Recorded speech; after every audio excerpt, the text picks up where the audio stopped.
Tem gente que diz que a pior dor é a que vem de quem a gente ama. Eu discordo. A pior dor é a que vem de quem a gente criou. Porque quando um estranho te machuca, você chora e segue.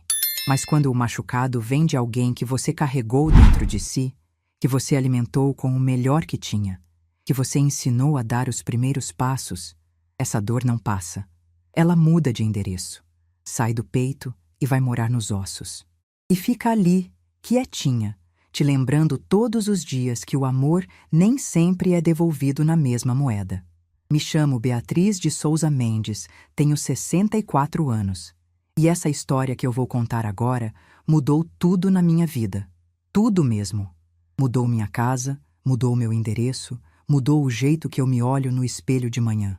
Se você tiver paciência de ouvir até o final, vai entender por quê.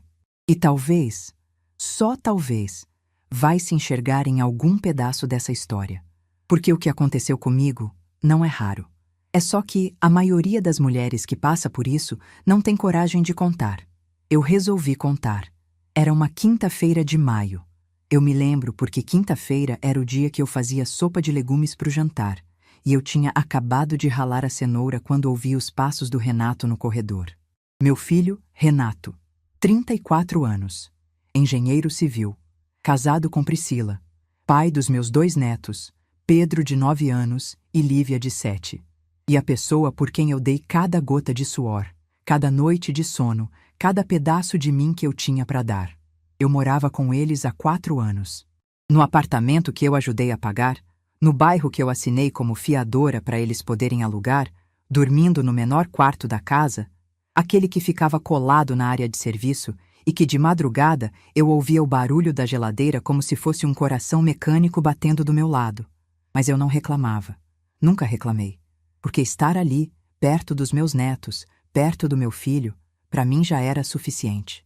Ou pelo menos era o que eu me forçava a acreditar. Renato encostou no batente da porta da cozinha. Eu conheço cada gesto daquele menino desde que ele tinha 1 semana de vida. Conheço quando ele está com fome pelo jeito que ele mexe na orelha, conheço quando está nervoso pela forma como cruza os braços, e conheço quando ele está prestes a me machucar pelo jeito que ele desvia o olhar. Naquela noite, ele não me olhou nos olhos.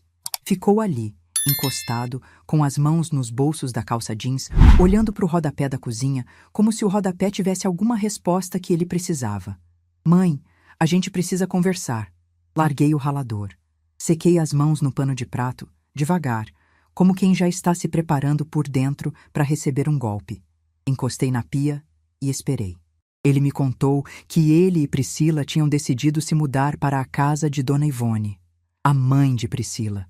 Dona Ivone Machado, a mulher que desde o primeiro dia me olhou como se eu fosse uma mancha na toalha branca dela. Ele disse que a casa era maior, que ficava mais perto do trabalho da Priscila, que as crianças iam ter um quarto cada um, que Dona Ivone tinha oferecido acolher a família toda. A família toda, ele disse. Mas o que ele quis dizer, e que levou mais 30 segundos para sair, era: a família toda, menos você. E aí veio a frase que partiu minha vida ao meio.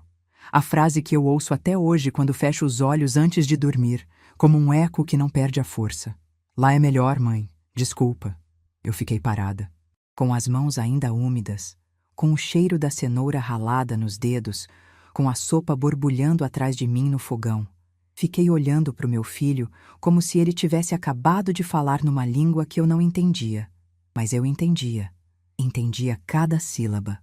Só que meu corpo precisou de uns segundos para aceitar o que meu coração já sabia. Perguntei com a voz mais firme que consegui reunir. E eu, Renato? Ele finalmente me olhou. Mas foi um olhar rápido, um olhar de quem quer acabar logo com aquilo. Disse que eu podia ficar no apartamento por mais 1 ou 2 meses, que ele continuaria pagando o aluguel até eu me organizar, que não era nada pessoal, que Dona Ivone não tinha quarto sobrando, que as coisas iam se resolver. Mentira. Eu já tinha ido à casa de Dona Ivone. Aquela casa tem 5 quartos, 3 banheiros, uma suíte no térreo que fica vazia o ano inteiro. Não era falta de espaço, era falta de vontade. Dona Ivone não me queria lá, e Renato não lutou por mim. Simplesmente aceitou, como quem aceita trocar uma peça velha de um móvel que já não combina mais com a decoração. Sabe o que eu fiz? Nada. Por uns 10 segundos, eu não fiz absolutamente nada. Fiquei ali, parada, sentindo uma coisa estranha acontecer dentro de mim. Não era raiva, não era tristeza. Era uma espécie de clareza brutal, como quando você está dirigindo no nevoeiro e de repente o vento limpa tudo e você vê a estrada inteira à sua frente. Ali, naquele instante, eu vi. Vi cada gesto que ignorei, cada desprezo que engoli, cada vez que me diminuí para caber num espaço que não era meu. Vi tudo de uma vez só.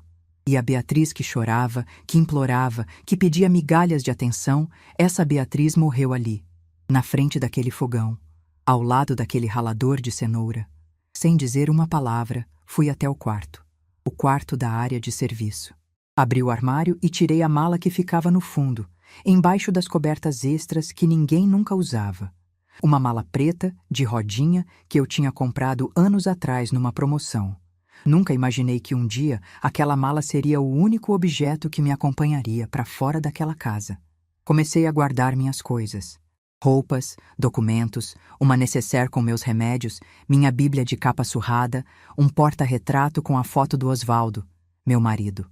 O homem que partiu quando Renato tinha 6 anos e me deixou com o mundo inteiro nas costas.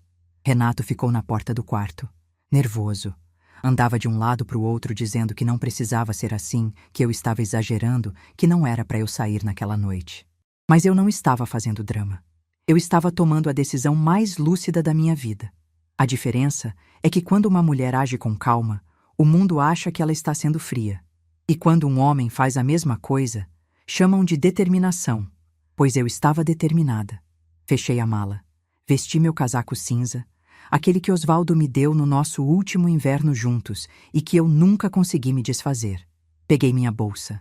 Passei pelo Renato no corredor e ele segurou meu braço.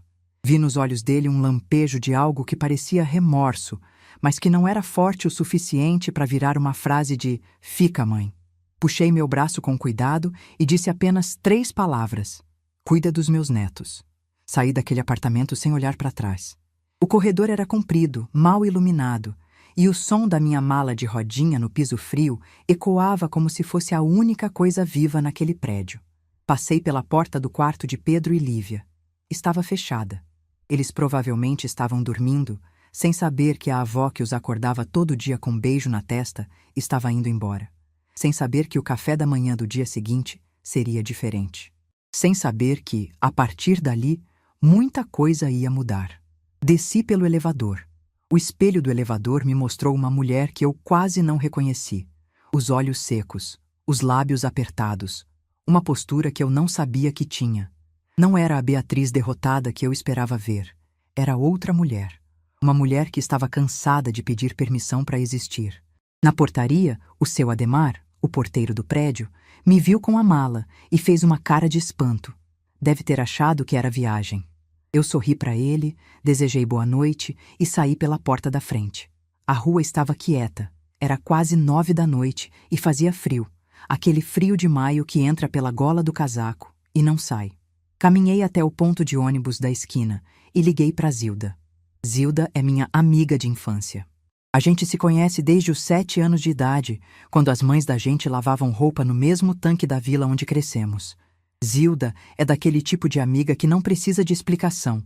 Atendeu no segundo toque, ouviu minha voz e disse apenas: "Onde você está? Vou te buscar." Ela chegou em menos de 15 minutos num carro velho que tossia a cada curva. Quando entrei, ela me olhou para a mala no banco de trás e ficou em silêncio por quase 1 minuto inteiro. Depois disse uma coisa que eu não esperava.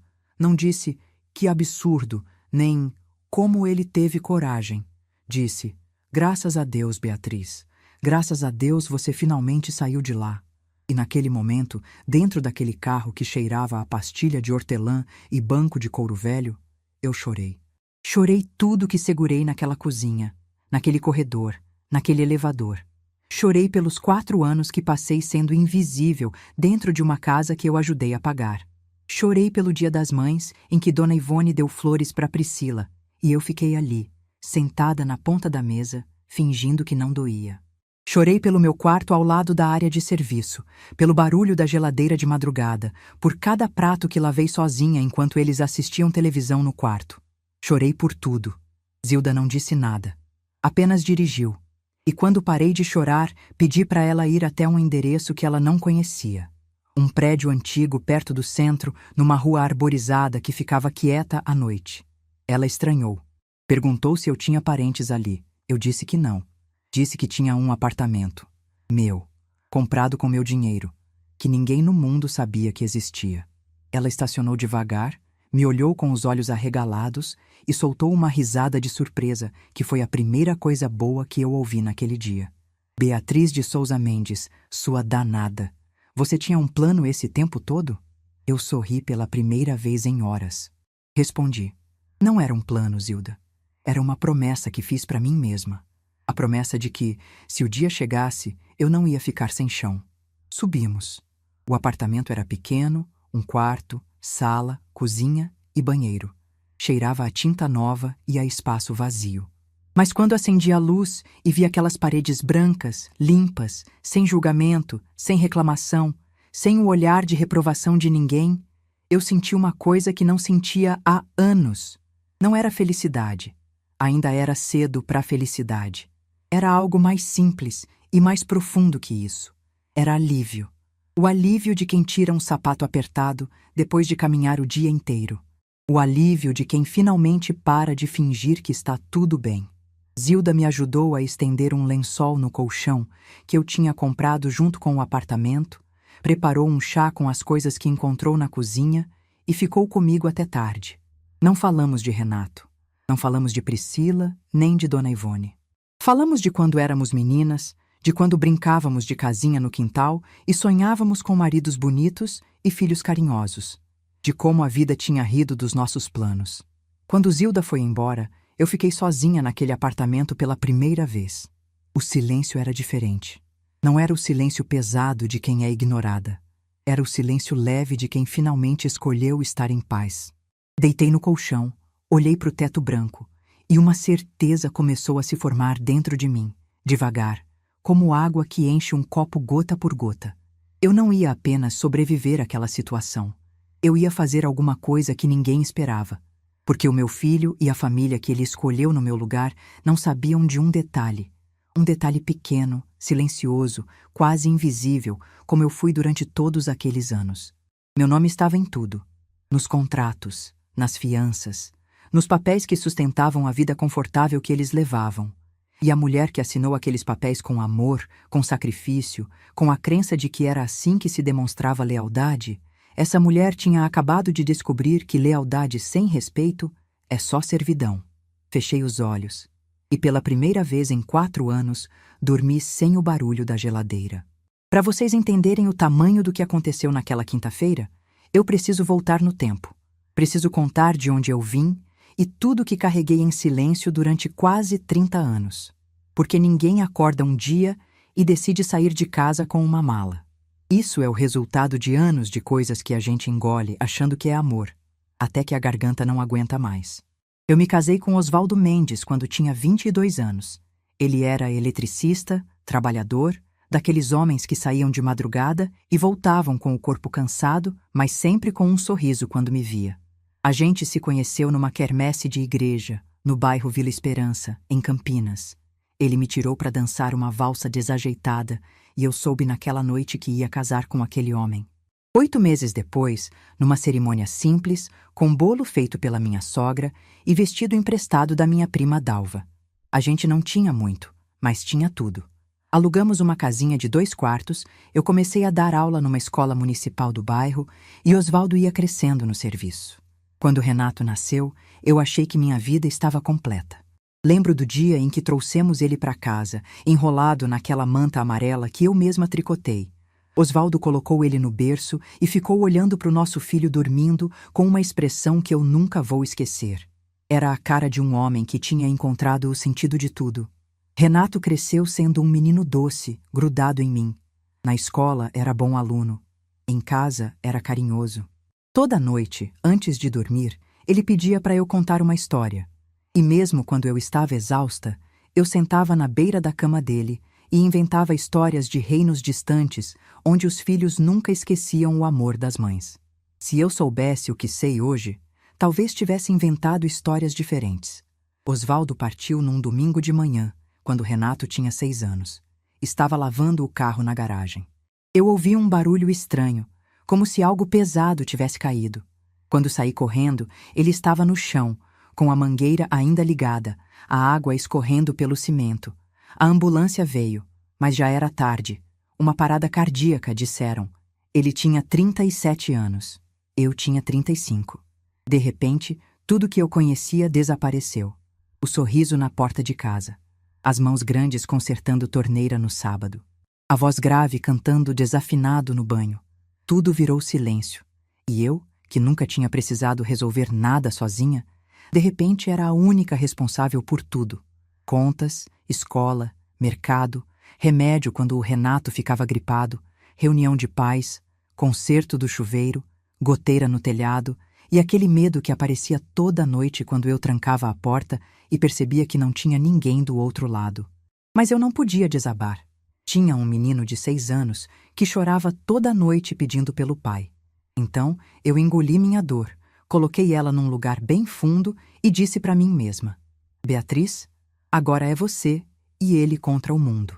Voltei a dar aulas particulares à noite, além do meu emprego na escola. Português e matemática para crianças do bairro, na mesa da cozinha, enquanto Renato fazia lição do meu lado. Nos fins de semana, costurava encomendas para uma loja de roupa do centro. Ajustava bainha, trocava zíper, pregava botão. Cada real que entrava ia para uma conta que eu abri só para o Renato. Chamava de Conta do Futuro. Quando ele tinha 12 anos, decidi que ele ia estudar numa escola particular. Não era a melhor da cidade, mas era boa. Tinha laboratório, quadra, professores que davam atenção. O valor da mensalidade era quase 1/3 do meu salário, mas eu apertei em tudo. Parei de comprar roupa para mim. Cortei qualquer gasto que não fosse essencial. Meu único luxo era um cafezinho com leite depois do almoço. E nos meses mais apertados, eu abria mão. Renato nunca soube o tamanho do sacrifício. Eu fazia questão que não soubesse.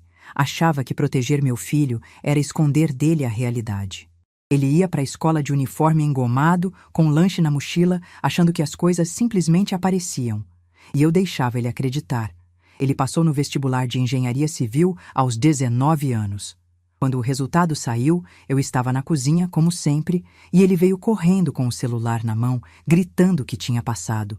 Eu o abracei e chorei tanto que ele ficou assustado, achando que eu estava triste. Eu disse que não, que eram lágrimas de orgulho, mas eram mais que isso.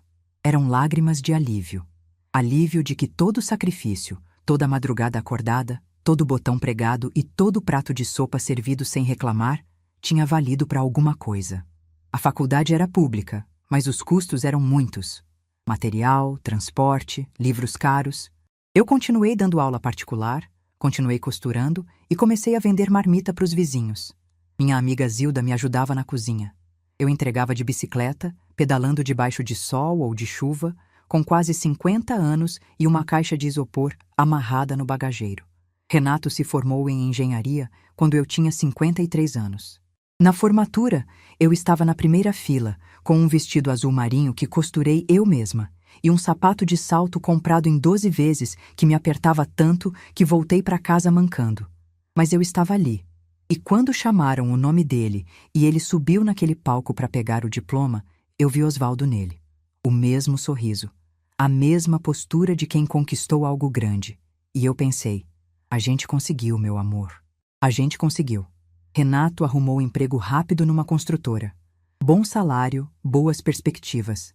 E foi ali, numa festa da empresa, que ele conheceu Priscila Machado, filha de Dona Ivone Machado e do seu Celso, dono de uma concessionária de carros na zona sul da cidade. Família com dinheiro, família com pose, família que media as pessoas pelo sobrenome e pelo bairro onde moravam.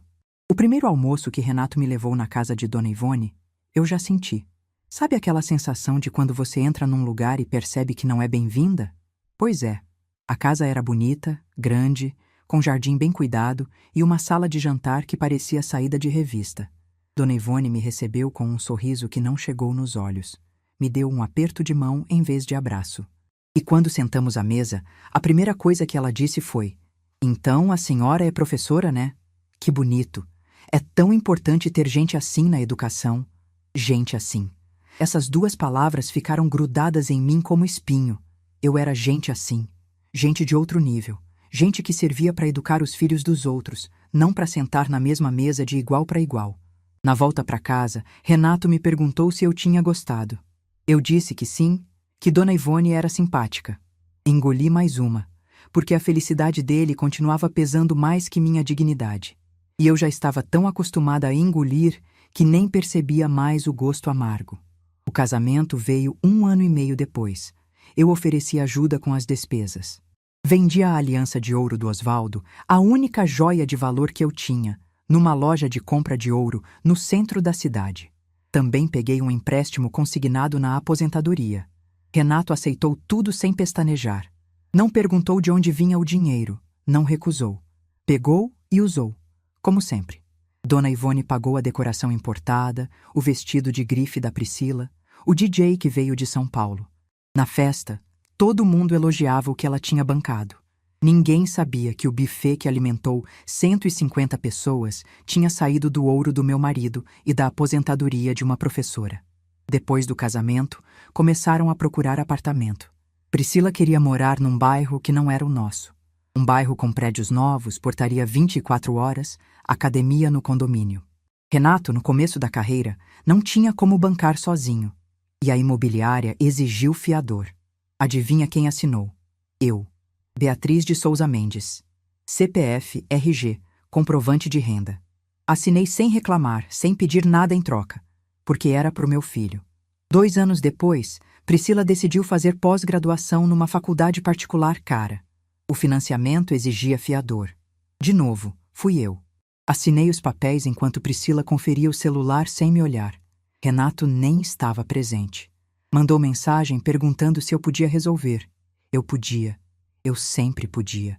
Essa era a minha função: resolver, pagar, assinar, carregar e sorrir. Os anos foram passando. Pedro nasceu, depois veio a Lívia. Eu ajudava como podia, mas sempre de longe, porque Priscila fazia questão de manter distância. Foi só quando Pedro tinha 5 anos e Lívia 3 que Renato me convidou para morar com eles. Ele disse que o quarto de hóspedes estava sobrando, que as crianças iam adorar ter a avó por perto e que eu podia ajudar com a rotina. Na minha ingenuidade, achei que era carinho, que meu filho queria me perto porque me amava. Me mudei numa sexta-feira de março. Levei poucas coisas. Roupas, livros, minha Bíblia, o porta-retrato do Osvaldo. Quando cheguei, Priscila me mostrou o quarto, o menor do apartamento, colado na área de serviço, com uma janelinha que dava para a área interna do prédio. Tinha uma cama de solteiro, um armário estreito e uma cadeira de plástico. Ela disse: "Arrumei o melhor que pude, Dona Beatriz." Eu agradeci. Desembalei minhas coisas e coloquei o porta-retrato do Osvaldo na mesinha de cabeceira. Naquela noite, deitada naquela cama que rangia quando eu me virava, ouvindo o barulho da geladeira do outro lado da parede, eu olhei para o teto e pensei: tudo bem, pelo menos estou perto dos meus netos. A rotina se instalou rápido. Eu acordava às 5h30, preparava o café da manhã de todos, arrumava Pedro e Lívia para a escola, levava no ponto do ônibus, voltava, limpava a casa inteira, fazia almoço, esperava as crianças voltarem, ajudava com lição, fazia jantar e terminava o dia lavando louça sozinha enquanto Renato e Priscila assistiam série no quarto com a porta fechada. Ninguém me perguntava como tinha sido meu dia. Ninguém me agradecia pela comida. Ninguém me convidava para assistir nada. Eu era a engrenagem invisível que fazia tudo funcionar. Se eu faltava um dia, por estar com dor de cabeça ou mal do estômago, o caos se instalava. Priscila não sabia onde estava o uniforme de Pedro. Renato não encontrava as chaves do carro. As crianças reclamavam que o café da manhã era diferente. Mas ninguém associava aquilo a mim. Ninguém dizia: "A Beatriz faz muita falta." Diziam: "Que dia mais bagunçado." E Dona Ivone aparecia nos fins de semana, sempre com presentes caros, sempre com elogios para Priscila, sempre com aquele olhar que passava por mim como se eu fosse parte da parede. Num dia das mães, ela chegou com um buquê enorme de rosas vermelhas. Abraçou Priscila na frente de todos, disse: "Para a melhor mãe do mundo." Pedro e Lívia bateram palma. Renato sorriu.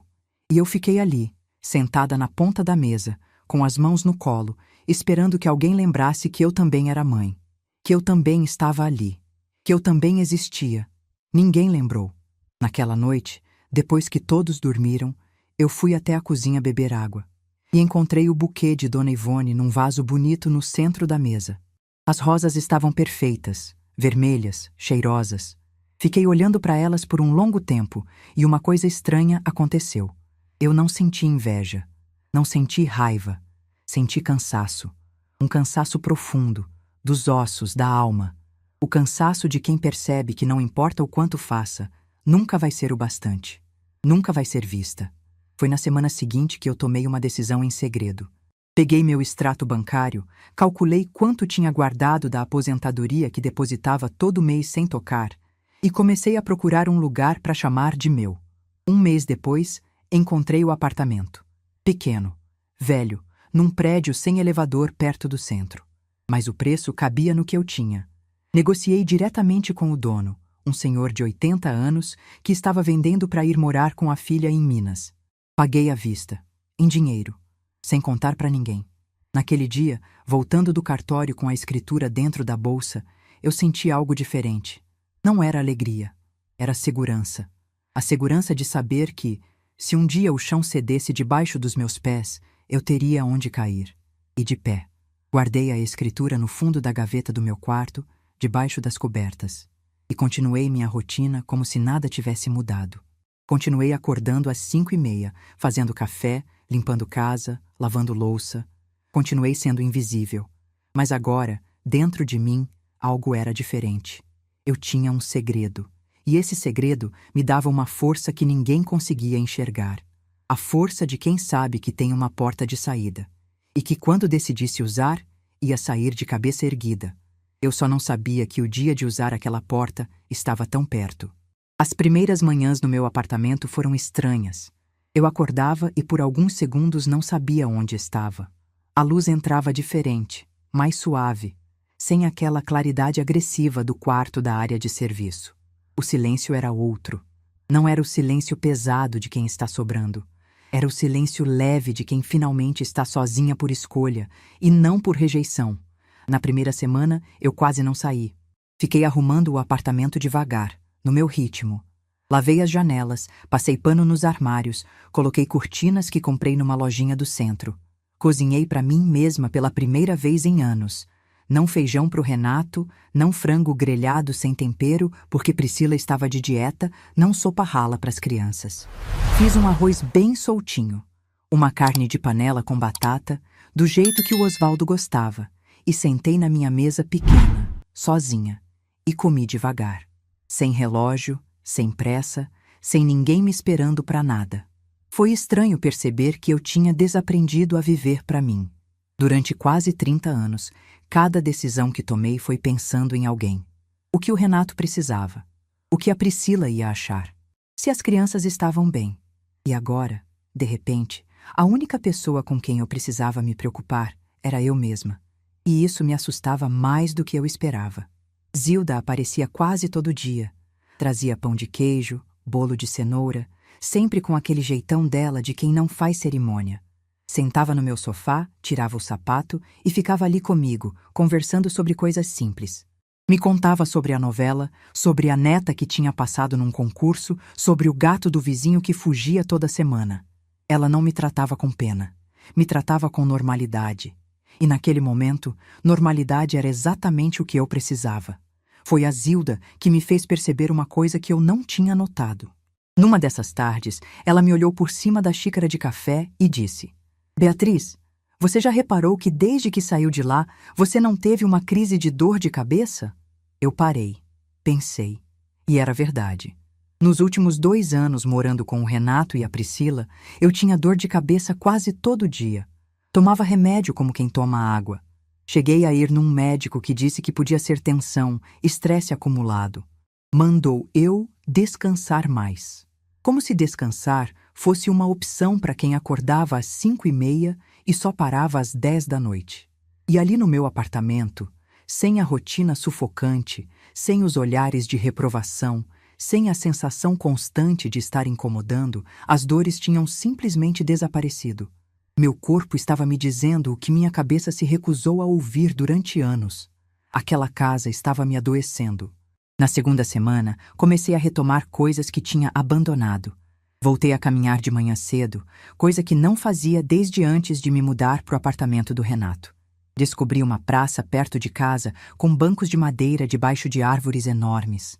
Sentava ali, via os passarinhos, ouvia o barulho das folhas e sentia uma paz que não cabia no peito. Me inscrevi num grupo de convivência para pessoas da terceira idade, no salão paroquial da igreja do bairro. No primeiro dia, cheguei tímida, sem conhecer ninguém. Mas fui recebida com aquele calor que só gente mais velha sabe dar. Dona Célia, a coordenadora do grupo, uma senhora de 74 anos, com uma energia que fazia inveja a qualquer jovem, me abraçou e disse: "Bem-vinda, querida. Aqui a gente não julga ninguém, só acolhe." Naquele grupo, descobri que minha história não era exceção, era regra. Dona Madalena foi abandonada pelos 3 filhos quando ficou doente. Seu Geraldo sustentou a família inteira durante 40 anos, e quando se aposentou, os filhos se mudaram e nunca mais ligaram. Dona Teresa criou os netos sozinha, enquanto a filha ia morar na Europa, e quando a filha voltou, levou as crianças embora sem nem agradecer. Cada história era um espelho diferente da minha dor. Mas o que mais me impressionava naquele grupo não eram as histórias tristes. Eram as histórias de recomeço. Pessoas que tinham aprendido a viver sozinhas e descobriram que sozinhas não significava solitárias. Que tinham encontrado alegria em coisas simples, um livro novo, uma caminhada no parque, uma viagem de ônibus para uma cidade vizinha. Que tinham entendido que a vida não acabava quando os filhos iam embora. Às vezes, ela só começava de verdade. Renato me ligou pela primeira vez 10 dias depois da minha saída. Mensagem de texto, às 9 da noite. "Tudo bem, mãe?" 2 palavras e um ponto de interrogação. Respondi: "Tudo bem." 2 palavras e um ponto final. Ele não perguntou onde eu estava morando. Não perguntou se eu precisava de alguma coisa. Não pediu para me ver. Só queria limpar a consciência com uma mensagem genérica. E eu não ia facilitar. Nos dias seguintes, ele mandou mais algumas mensagens parecidas. Sempre curtas, sempre superficiais. "Bom dia, mãe. As crianças mandaram beijo. Qualquer coisa me liga." Eu respondia com a mesma brevidade. Educada, cordial, mas sem abrir porta para a intimidade. Ele tinha feito uma escolha, e eu estava fazendo a minha. Priscila apareceu 1 mês depois. Não no meu apartamento, porque ela não sabia onde eu morava. Mandou uma mensagem perguntando se eu podia ficar com Pedro e Lívia num sábado, porque ela e Renato tinham um evento de empresa. Li a mensagem 2 vezes. Não porque não tivesse entendido, mas porque não acreditava na audácia. A mulher que ajudou a me descartar agora precisava dos meus serviços. Respondi: "Não vou poder, Priscila." A resposta dela demorou quase 1 hora. Quando veio, foi seca. "Tá bom." Sem ponto de exclamação, sem emoji, sem obrigada mesmo assim. Só, "tá bom." Como se eu tivesse negado um favor pequeno, como emprestar uma xícara de açúcar. Ela não fazia ideia de que aquele não era o primeiro de muitos. E que cada não que eu dizia era um pedaço de mim que eu estava recuperando. Foi nessa época que Zilda me contou algo que mexeu comigo. Ela tinha uma amiga, Dona Carmen, que morava no mesmo bairro de Dona Ivone. E Dona Carmen ouviu Dona Ivone falando sobre mim numa roda de amigas, num almoço de senhoras depois da missa. Segundo Dona Carmen, Dona Ivone disse com aquela voz de quem dá lição de moral o seguinte: "Agora sim, as crianças têm uma estrutura familiar de verdade. A mãe do Renato é uma boa mulher, coitada, mas não tinha condições de oferecer o que essa família precisa. Coitada. Condições. Estrutura de verdade." Cada palavra era uma pedra jogada na minha dignidade por uma mulher que nunca levantou às 5 da manhã para preparar café para ninguém, que nunca vendeu uma aliança para pagar casamento de filho, que nunca pedalou debaixo de chuva para entregar marmita. Dona Ivone, com sua casa grande e sua boca maior ainda, estava dizendo para o mundo que eu não tinha condições, que ela era a estrutura, que ela era o que aquela família precisava. Quando Zilda me contou isso, eu não chorei, não gritei. Senti uma coisa diferente. Senti clareza, uma clareza fria, limpa, como água de nascente. E foi nessa clareza que nasceu a pergunta que mudou tudo. Zilda me olhou por cima da mesa, mexendo o açúcar no café, e disse, quase como quem pensa em voz alta: Beatriz, me diz uma coisa. Você ainda é fiadora do apartamento do Renato? Eu parei com a xícara no ar, coloquei devagar na mesa, e pela primeira vez em semanas senti meu coração acelerar. Sim, eu era fiadora do contrato de aluguel do apartamento que Renato e Priscila ainda mantinham. Mesmo morando na casa de Dona Ivone, eles não tinham desfeito o contrato do apartamento. Priscila usava como escritório para trabalhar de casa alguns dias por semana, e eles guardavam móveis e coisas lá. O aluguel continuava sendo pago, e meu nome continuava preso naquele contrato como uma âncora no fundo do mar. E não era só isso. Eu também era fiadora do financiamento estudantil da Priscila. A pós-graduação que ela estava fazendo, aquela que custava uma fortuna e que eu assinei sem Renato sequer estar presente. Meu nome, meu CPF, minha aposentadoria. Tudo amarrado à vida confortável de pessoas que me descartaram como se eu fosse um móvel fora de moda. Fiquei em silêncio por um tempo longo. Zilda me conhece bem demais. Não disse mais nada. Só ficou ali, bebendo o café, esperando. Ela sabia que aquela pergunta tinha atingido alguma coisa dentro de mim. Algo que estava adormecido, esperando o momento certo para acordar. Naquela noite, não consegui dormir. Fiquei deitada olhando para o teto, pensando nos contratos que assinei sem ler, nas garantias que dei sem receber nenhuma em troca, no meu nome pendurado em papéis que sustentavam a vida de pessoas que não se deram ao trabalho de me agradecer. Eu era invisível dentro da família, mas era absolutamente essencial nos documentos. Ninguém me queria na sala de jantar, mas todo mundo precisava de mim no cartório. Na manhã seguinte, liguei para Zilda e pedi uma indicação de advogado. Ela me passou o contato do doutor Marcos, um advogado de meia-idade que tinha escritório perto da rodoviária. Liguei, marquei horário para o dia seguinte e fui. O escritório era simples, uma sala pequena com estante cheia de livros grossos, uma mesa de madeira escura e 2 cadeiras.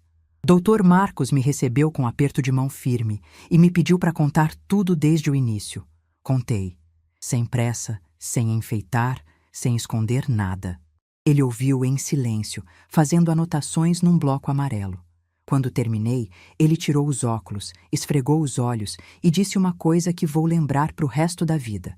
Dona Beatriz, a senhora é fiadora de pessoas que não são fiadoras da senhora. Isso, juridicamente, a senhora tem todo o direito de mudar. Explicou que eu podia solicitar formalmente a substituição da fiança nos 2 contratos. No caso do aluguel, o contrato previa a possibilidade de substituição do fiador mediante notificação prévia. No caso do financiamento estudantil, o processo era um pouco diferente, mas também possível. Em ambos os casos, eu não estava fazendo nada errado. Estava exercendo um direito que era meu desde o início. Ele me perguntou se eu tinha certeza, se eu estava preparada para as consequências. Se eu entendia que aquilo ia gerar uma situação difícil para o meu filho. Olhei para ele e respondi: Dr. Marcos, meu filho gerou uma situação difícil para mim quando me disse que eu não cabia mais na vida dele. Agora eu estou dizendo que ele não cabe mais nos meus contratos. Ele assentiu, sem julgamento, sem sermão. Pegou os documentos que eu tinha trazido, fez cópias e disse que prepararia toda a documentação necessária, que eu seria notificada quando tudo estivesse pronto para assinar. Saí do escritório e caminhei até a Praça dos Bancos de Madeira. Sentei ali, debaixo daquela árvore enorme, e fiquei olhando para o céu. Era uma tarde de outono, com aquela luz dourada que faz tudo parecer mais bonito do que é.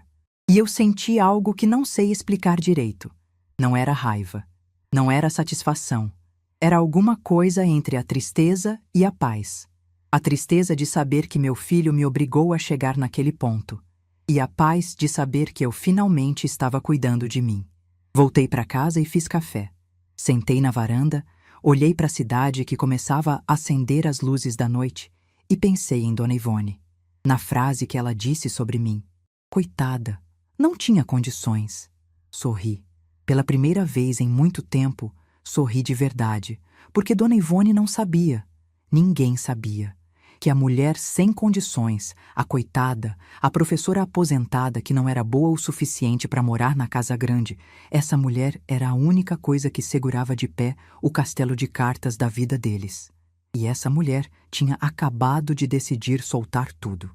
O que eles fariam quando as cartas caíssem não era mais problema meu. Dr. Marcos me ligou numa terça-feira de manhã, 3 semanas depois da nossa reunião. Eu estava na praça, sentada no meu banco de sempre, com um livro no colo e um café numa garrafa térmica. Atendi no segundo toque.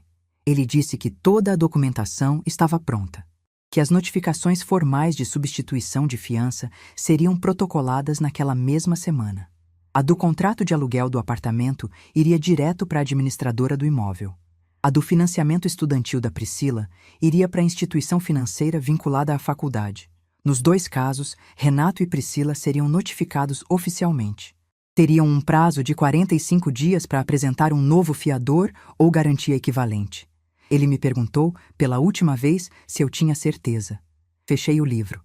Olhei para as árvores da praça, para o céu limpo daquela manhã de junho e disse: "Pode protocolar, Dr. Marcos." E desligamos. Fiquei ali sentada por mais 1 hora, não pensando em consequências, não ensaiando respostas, apenas sentindo. Sentindo o peso de décadas de sacrifício silencioso se transformar numa leveza que eu não conhecia. Eu não estava destruindo nada. Estava simplesmente parando de segurar o que nunca me pertenceu. As semanas seguintes foram estranhamente normais. Eu continuei minha rotina no apartamento, frequentando o grupo de convivência, caminhando na praça, dando aulas particulares para 2 crianças do bairro que precisavam de reforço em português. A vida seguia, simples e minha. Eu sabia que em algum momento o telefone ia tocar.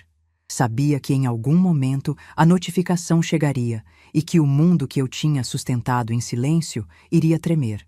Mas eu não ficava esperando. Não olhava para o celular a cada 5 minutos, não mordia as unhas de ansiedade. Tinha uma serenidade dentro de mim que vinha de um lugar profundo, daquele lugar onde a gente guarda as decisões que sabe que são certas, mesmo quando doem. O telefone tocou numa quinta-feira à noite. Eu estava na cozinha preparando uma sopa de abóbora quando vi o nome do Renato piscando na tela. Ele não me ligava havia semanas. Só mandava mensagens curtas, sem conteúdo. Se estava ligando, era porque alguma coisa tinha acontecido. Respirei fundo. Atendi. A voz dele estava diferente. Não era a voz calma do homem que me disse: "Lá é melhor, mãe", com naturalidade na cozinha. Era uma voz trêmula, acelerada, de alguém que tinha acabado de levar um susto. Ele disse: "Mãe, eu recebi uma notificação, do banco, da administradora do apartamento. Estão dizendo que a fiadora pediu para tirar o nome, que eu tenho 45 dias para resolver." Fez uma pausa. Respirou. Continuou. "A Priscila também recebeu uma notificação da faculdade. A fiança do financiamento foi retirada. Mãe, o que está acontecendo?" Eu desliguei o fogo da sopa. Puxei uma cadeira. Sentei. E respondi com a voz mais calma que já usei na vida. "O que está acontecendo, Renato, é que a fiadora decidiu cuidar da própria vida." Silêncio do outro lado. Um silêncio longo, pesado, daqueles que a gente quase consegue ouvir o pensamento da outra pessoa girando. Ele ainda não tinha entendido. Ou não queria entender. Ele perguntou: "Mãe, você sabe quem é o fiador? Eu nunca li o contrato direito." A Priscila que resolveu tudo na época. E ali eu entendi uma coisa que me partiu o coração e me deu forças ao mesmo tempo. Meu filho nunca tinha lido os contratos. Nunca. Em nenhum momento da vida dele, ele parou para olhar quem estava garantindo o teto sobre a cabeça dele. Quem estava segurando a corda para que ele não caísse. Ele simplesmente vivia, confortável, sem se perguntar como aquilo tudo funcionava. Porque sempre teve alguém fazendo isso por ele. E esse alguém era eu. Respirei fundo e disse: "Renato, a fiadora sou eu. Sempre fui eu. Do apartamento e da faculdade da Priscila. Meu nome, meu CPF, minha aposentadoria. Tudo amarrado. Faz anos. O silêncio que veio depois dessa frase foi o silêncio mais alto que eu já ouvi. Durou 3, 4, 5 segundos. Uma eternidade pelo telefone. Quando ele finalmente falou, a voz saiu baixa, quase um sussurro. Mãe, era você? Esse tempo todo era você? E eu respondi, sem ironia, sem raiva, sem levantar a voz. Sempre fui eu, Renato. Sempre fui eu. Você só nunca se deu ao trabalho de olhar. Ele tentou falar alguma coisa, mas as palavras saíam atropeladas. Perguntou por que eu não tinha avisado, por que eu não tinha conversado antes, por que eu tinha feito aquilo sem falar com ele. E eu ouvi cada pergunta com paciência, deixei ele terminar e respondi. Eu não avisei porque você também não me avisou quando decidiu que eu não cabia mais na sua vida. Você tomou a decisão de me deixar sem consultar meu coração. Eu tomei a decisão de me proteger sem consultar o seu. Ele ficou em silêncio de novo. Depois disse que ia resolver, que ia encontrar outro fiador, que não era o fim do mundo. Desligou com a voz embargada, sem se despedir direito. Naquela noite, eu não senti prazer, não senti satisfação. Senti uma tristeza mansa, como chuva fina que molha devagar. Tristeza de saber que meu filho só se lembrou que eu existia quando descobriu que eu sustentava algo. Que durante meses ele não me visitou, não perguntou onde eu morava, não trouxe as crianças para me ver. Mas bastou uma notificação do banco para ele me ligar em desespero. Eu era invisível na vida dele, mas era indispensável nos papéis dele. E essa contradição, essa dor, essa ironia cruel, era tudo que eu precisava para saber que tinha tomado a decisão certa. Nas semanas seguintes, fiquei sabendo por Zilda o que estava acontecendo do outro lado. E o que aconteceu foi exatamente o que eu imaginava. Renato entrou em pânico. Começou a ligar para amigos pedindo para alguém assinar como fiador. Ninguém quis. Ser fiador é assumir uma dívida que não é sua. É colocar seu nome, sua casa, sua estabilidade em risco por outra pessoa. As pessoas que se dispõem a fazer isso são raras. Eu fui uma delas durante anos. E o que recebi em troca foi uma mala de rodinha e uma porta que se fechou atrás de mim. Renato ligou para tios, para primos. Ligou até para o irmão da Priscila, que morava em Belo Horizonte. Ninguém assinou. Todo mundo tinha desculpa, todo mundo entendia a situação, mas ninguém colocou o nome no papel. Solidariedade de palavras é fácil. Solidariedade de assinatura, ninguém quer dar. E então veio o momento que eu esperava. Não com ansiedade, não com satisfação. Com uma curiosidade triste, como quem assiste uma previsão se confirmar. Renato pediu para Dona Ivone assinar. Dona Ivone, a mulher que abriu as portas da casa dela, dizendo que lá era melhor. A mulher que disse para as amigas que eu era coitada e não tinha condições de oferecer o que a família precisava. A mulher que comprava presentes caros para os netos, que ostentava o patrimônio, que se posicionava como o pilar daquela família. Renato foi até ela, explicou a situação, mostrou os documentos e pediu que assinasse como fiadora. Zilda me contou o que aconteceu. Dona Carmen, a amiga dela que morava perto de Dona Ivone, ouviu a conversa porque estava visitando a vizinha do lado e as janelas estavam abertas.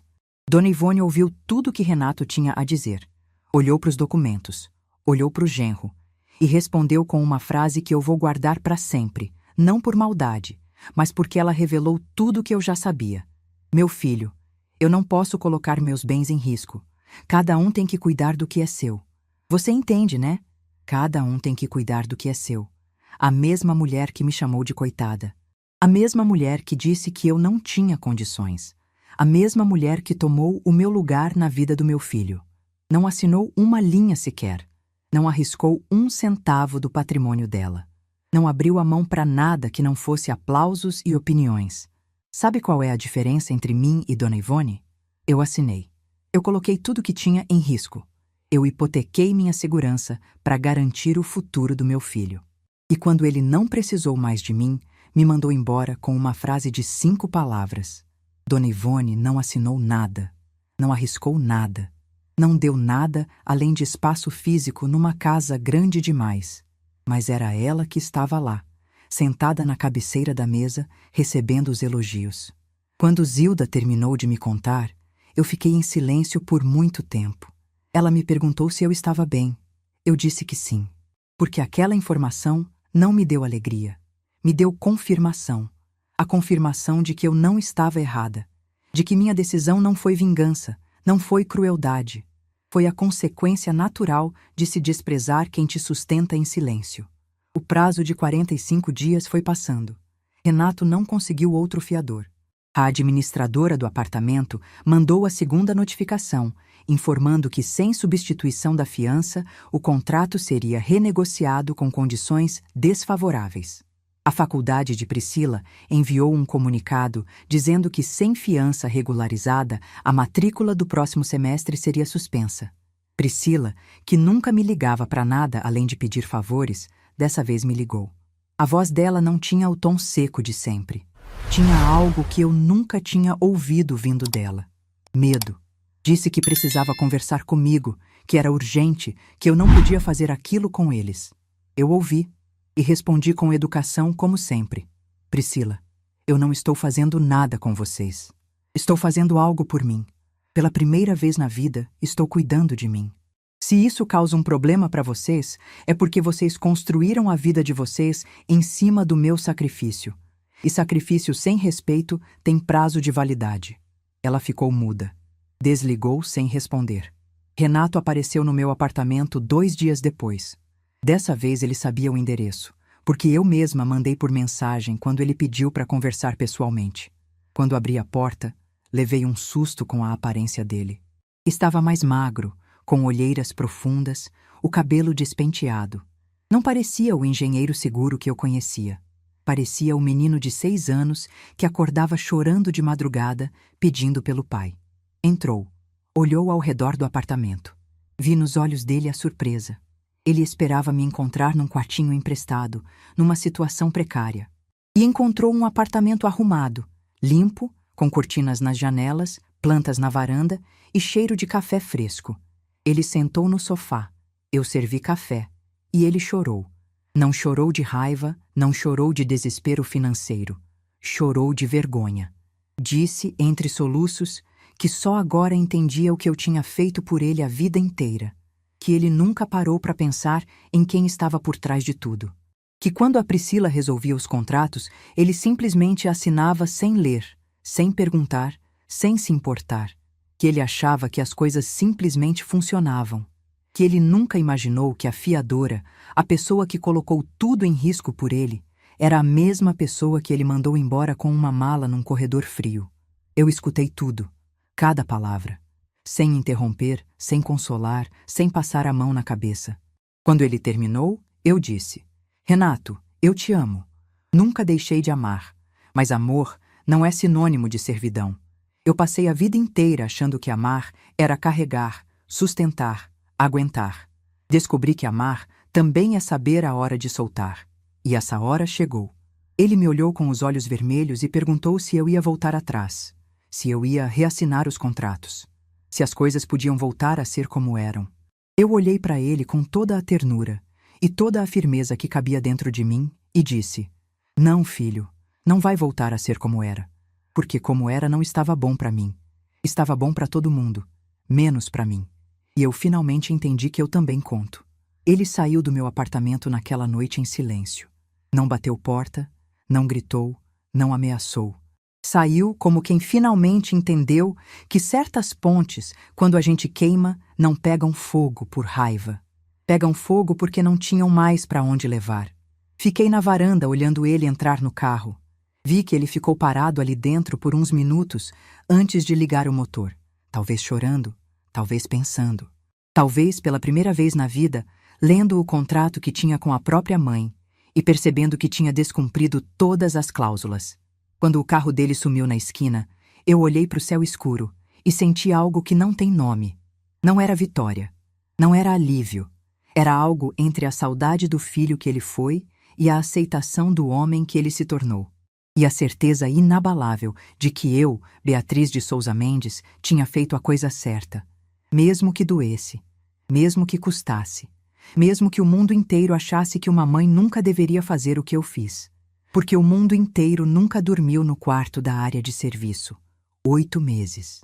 8 meses se passaram desde aquela quinta-feira de maio em que saí de um apartamento com uma mala de rodinha e o coração em pedaços. E se alguém me perguntasse hoje se eu faria tudo de novo, eu responderia sem hesitar. Faria.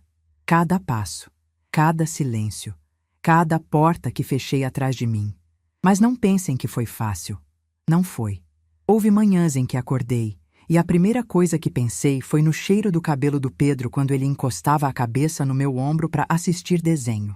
Houve tardes em que o silêncio do apartamento pesava demais, e eu me pegava olhando para o telefone esperando uma ligação que não vinha.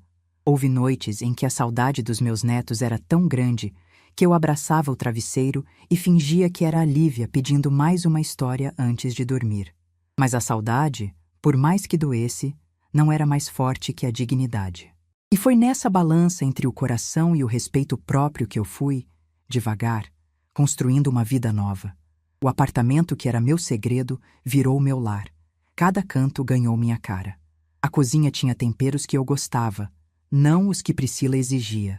A sala tinha uma poltrona de veludo verde que eu comprei numa loja de usados e que Zilda disse que parecia coisa de rainha.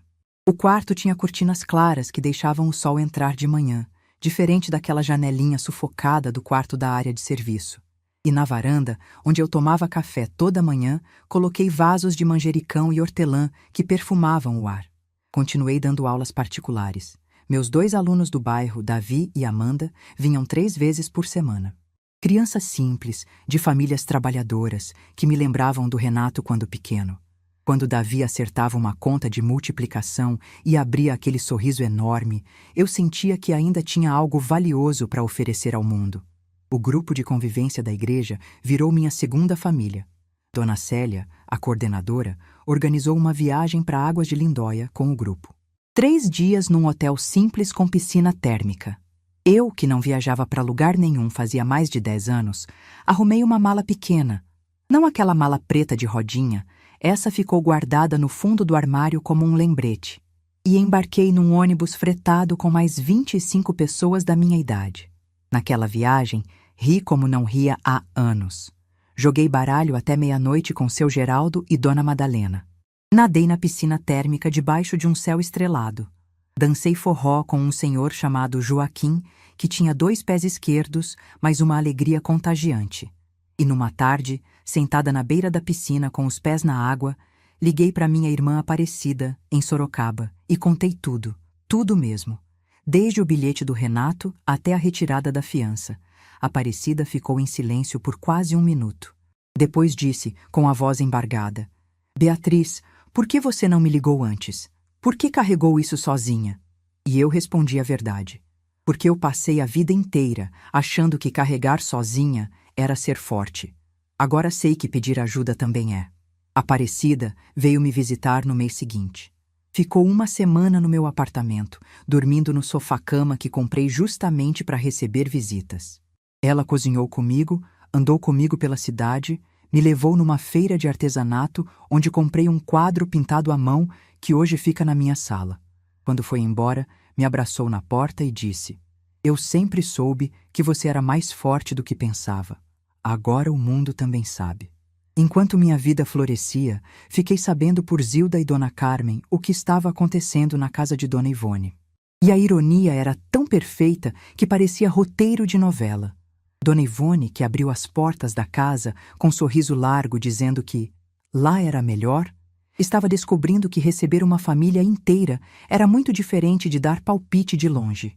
A casa grande, que antes era o orgulho dela, agora vivia cheia de brinquedo espalhado, roupa suja acumulando, barulho de criança correndo pelo corredor. Seu Celso, que havia partido anos atrás de uma condição cardíaca, deixou a casa e o patrimônio todo para Dona Ivone. Ela vivia confortável, sozinha, com a empregada que vinha 3 vezes por semana.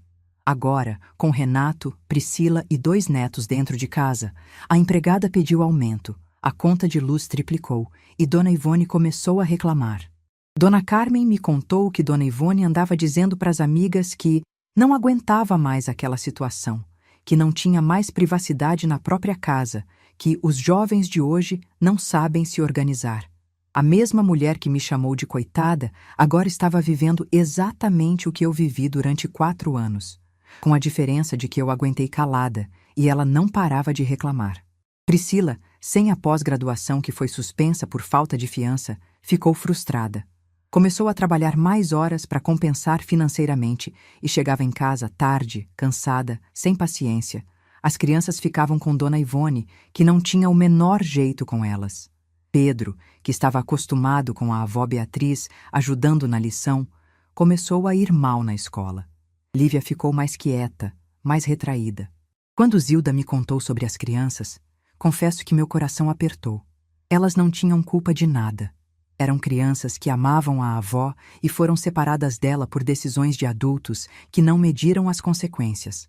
Foi aí que Renato apareceu de novo, mas dessa vez diferente de todas as outras. Ele ligou num sábado de manhã, com a voz calma, sem desespero, sem choro. Pediu para me ver. Perguntou se podia trazer as crianças. Eu disse que sim. Quando a campainha tocou e eu abri a porta, Pedro e Lívia entraram correndo e se jogaram nos meus braços com uma força que quase me derrubou. Pedro, que agora estava mais alto, me abraçou pela cintura e disse: "Vovó, eu senti tanta saudade que doía na barriga." Lívia se pendurou no meu pescoço e ficou ali, sem dizer nada, só agarrada em mim, como se tivesse medo de me perder de novo.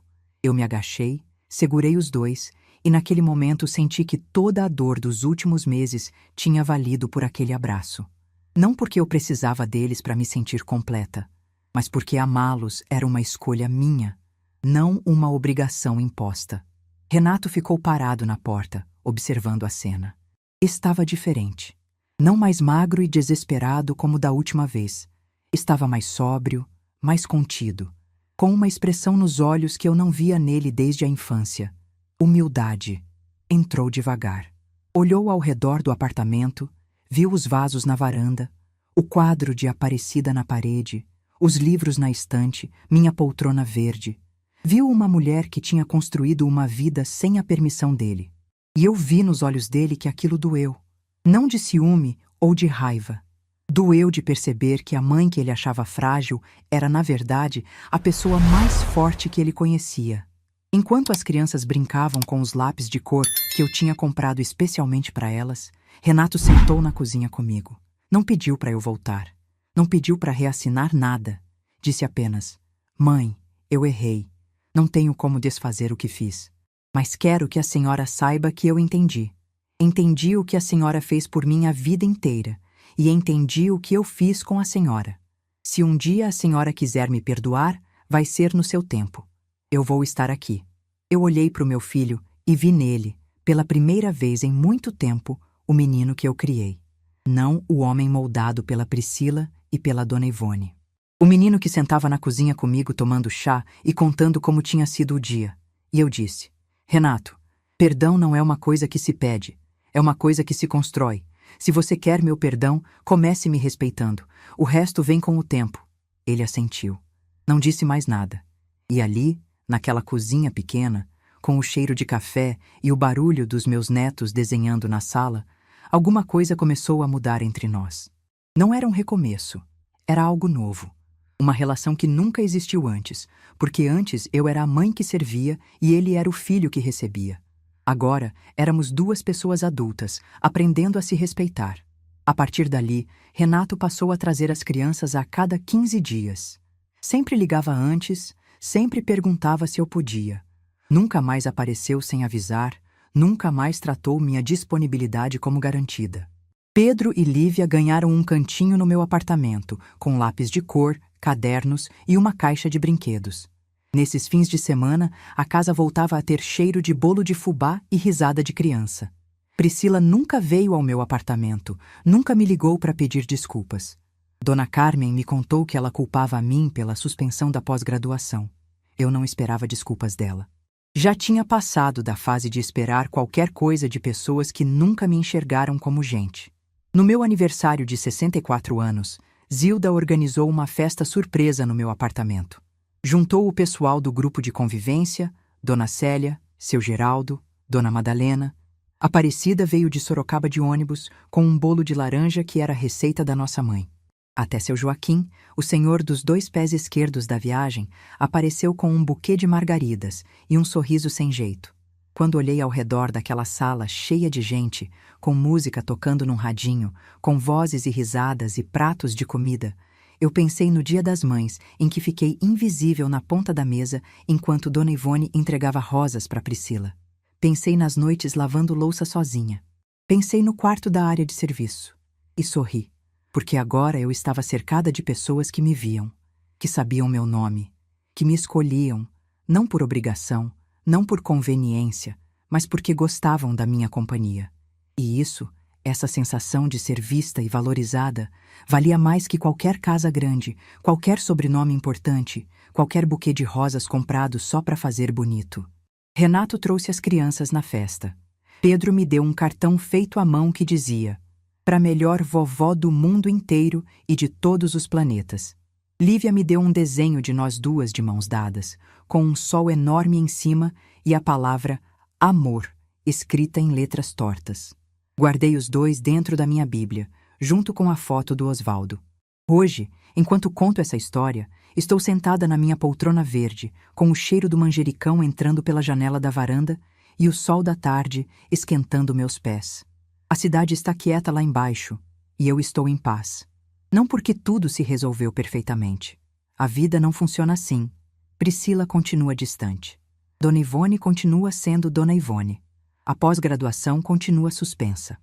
A casa grande continua cheia demais, mas eu não carrego mais nada disso. Não é mais meu peso. Não é mais minha responsabilidade. Eu aprendi, aos 63 anos, uma coisa que deveria ter aprendido aos 30. Que bondade sem limite vira servidão. Que amor sem respeito vira exploração. Que silêncio por medo vira prisão. E que a coisa mais corajosa que uma mulher pode fazer não é aguentar tudo calada. É levantar, pegar sua mala e ir embora de cabeça erguida. Meu nome é Beatriz de Souza Mendes. Tenho 63 anos. Fui professora, costureira, vendedora de marmita, babá, cozinheira, fiadora e engrenagem invisível de uma família que nunca me enxergou. Carreguei o mundo nas costas durante quase 30 anos. E no dia em que larguei esse mundo, ele desmoronou. Não por maldade minha, mas porque ninguém sabia que era eu que segurava tudo. Então, se você está ouvindo essa história e se enxerga em algum pedaço dela, se você também é a mulher invisível da sua família, a que faz tudo e não recebe nada, a que engole e sorri, a que assina e carrega, eu quero te dizer uma coisa simples, que mudou minha vida e pode mudar a sua. Você também conta. Seu cansaço conta. Sua dor conta. Seu silêncio conta. E o dia em que você decidir que não aguenta mais, não vai ser o fim do mundo. Vai ser o começo do seu. Porque, às vezes, a maior revolução de uma mulher não é gritar. É simplesmente parar de carregar o mundo nas costas e deixar que ele sinta o peso. E acredite, ele sente. Se essa história tocou seu coração, deixe seu like, se inscreva no canal e comente aqui embaixo. No meu lugar, o que você faria? Sua mensagem pode iluminar o dia de alguém.